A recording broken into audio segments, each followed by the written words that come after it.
This is a story of a family drawn to photography. My name is Nicolas Potts, but people call me Pottsy. I run a small photo retouching company based in New York called Can't Touch This, and I love to take my own pictures.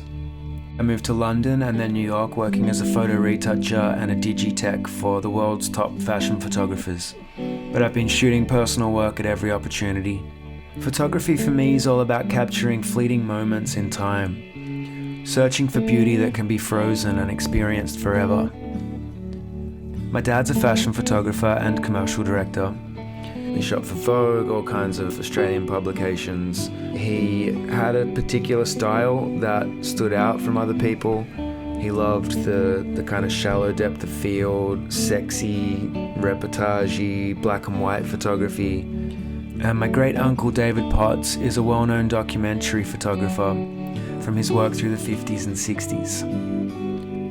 David's work was seen as unique for displaying feelings and emotions, which was thought to be unusual at that particular time in photography. Recently, I made a discovery that's really inspired me. My grandfather on my mum's side was a pilot for Qantas Airlines. He flew through the 50s and 60s all over the world and did everything from landing the first commercial plane in Antarctica to transporting the Olympic torch to Melbourne in '56. Visiting my grandmother last year, I uncovered boxes and boxes of his photographs, mostly on Kodak slide film. I set up the projector and started clicking through the images, and it totally blew me away.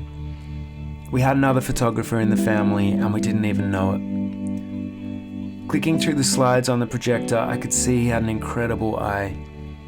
His work reminds me of William Eggleston, one of my favourite photographers. What particularly stood out to me were his self-portraits. He took his tripod with him everywhere and he'd capture everything from picnics with my grandmother to map reading and lunch dates. I've since gone on to scan some of the slides and I'm putting together a book and an exhibition of his work here in New York. Discovering his photography's really inspired me to go out and shoot more and try and replicate some of these travel photos that he'd taken and explore this whole concept of self-portraits that don't look like self-portraits. It's given me an amazing reference point which I'm sure will influence my image making moving forward.